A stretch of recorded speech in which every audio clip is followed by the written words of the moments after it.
Magic Treehouse, a Merlin mission. Carnival at Candlelight. Chapter 6, Disaster. We have to save all of Venice, said Jack. It's a big responsibility. What do we have to save Venice from? Well, if Neptune's going to help us, it must have something to do with water, said Annie. Yeah, like the water that's flooding the alleys, said Jack. But the woman at the cafe told us not to worry about that, said Annie. I'm still worried, said Jack. Let's look up floods in our Venice book. He found floods in the index. He turned to the right page and read, most of the time, high water in Venice is not serious, but if several combinations are present at the same time, a flood disaster can occur. A flood disaster? That must be it, said Annie. So what are the conditions? It lists them here, said Jack, and he read, a high tide, strong winds from the south, heavy flow of water from the mountains, severe storms at sea. There's a high tide tonight. The passenger with the bird mask in the gondola told us that, said Annie. Yeah, and the winds from the south, the weather vane told us that, said Jack. And water's flowing down from the mountain. The woman at the cafe told us that, said Annie. Yeah, and storms out at sea. I saw lightning when we crossed the water, said Jack. All the conditions are here, said Annie. Jack and Annie looked around. Water was now flowing steadily from the alleyways into the small square. It had risen above their ankles. I get it now, said Jack. The water will just keep getting higher and higher until it destroys the whole city, and no one's paying attention. Neptune's the only one who can help us stop the flood, said Annie. But Neptune's not real, said Jack. I mean, he's a character in mythology, and mythology is not real life. It's... Okay, said Annie. Let's just take one step at a time. At midnight, two guys will tell us the time, and then we should climb to the tops of their tower, right? Right, said Jack. So what do we have to do now to find those two guys, said Annie. Let's go back to the waterfront, said Jack. The man with the dog said everyone in Venice would be there for the fireworks. Jack put away their book. Then he and Annie retraced their steps over the footbridge and back through the alleys. Lots of seaweed was floating in the narrow lanes between buildings. Water is definitely flowing in from the sea, Jack thought. When they got back to St. Mark's Square, people were streaming toward the waterfront. Jack and Annie walked with the crowd. Everyone was talking and laughing as they looked up at the sky over the water, waiting for the fireworks to begin. No one paid attention to the damp winds or the seawater spilling over the side of the canal, soaking their shoes. Excuse me, Annie shouted. Can anyone tell us the time? No one answered. For just then, the first explosion of fireworks shook the night. The crowd cheered, and blue and red showers exploded in the sky. In the distance, a clock started to chime. Jack counted the bongs. 12, he said.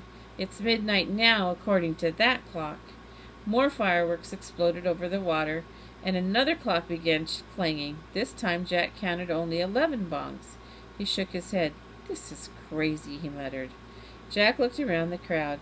Can anyone tell us the real time, he yelled. Is it midnight yet? Can anyone tell us? No one answered, not even one man, much less two. Everyone was oohing and awing over the dazzling fireworks. Another clock began to sound. This one was much louder than the first two.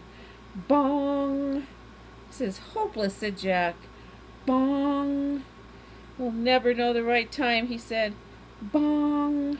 Jack, look over there, said Annie. Bong! We'll never find the two men with the tower, said Jack. Bong!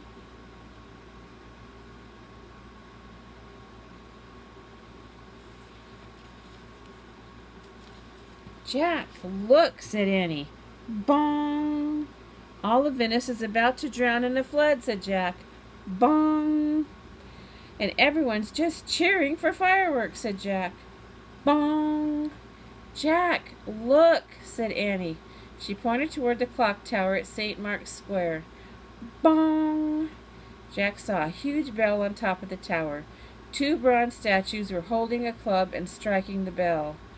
Bong! The statues were of two men. Bong! At midnight, 2 men will tell you the time, said Annie. Bong! The 2 men struck the bell for the 12th time and then stopped. Come on, said Jack. We have to climb that tower. More fireworks thundered over the canal as Jack and Annie pushed their way back through the crowd. They ran into St. Mark's Square and splashed their way to the tall tower with the 2 men on top. They ran to the arched entrance of the tower and stepped inside. The air was damp and musty. Stairs, said Jack. He ran to a dark, winding stairway and started up. Annie followed. They climbed and climbed until they reached the top of the tower. Jack was breathing hard as he pushed open a heavy door that led out onto the bell terrace. The 2 statues were frozen on either side of the bronze bell. As soon as Jack and Annie stepped onto the terrace, the wind blew their hats off their heads. The air was filled with crackling and hissing sounds as more fireworks burst through the sky. Everyone on the waterfront was clapping and cheering. What's the next thing Merlin tells us to do? Find Neptune? Annie shouted. Jack pulled out Merlin's letter. Holding on tightly as it flapped in the wind, he read, The king of the jungle will carry you there, not over land, but high in the air. The king of the jungle is a lion, said Annie, so it sounds like we need to find a flying lion. Right, said Jack, but where? How about that one, said Annie. She was pointing over the terrace railing. Jack looked down. Standing on the wide edge below was a stone statue of a lion. Growing out of the lion's back were 2 powerful-looking carved wings. But that's just a statue, cried Jack. How can a statue take us anywhere? Annie grinned. I think it's time to use a little more magic, she said.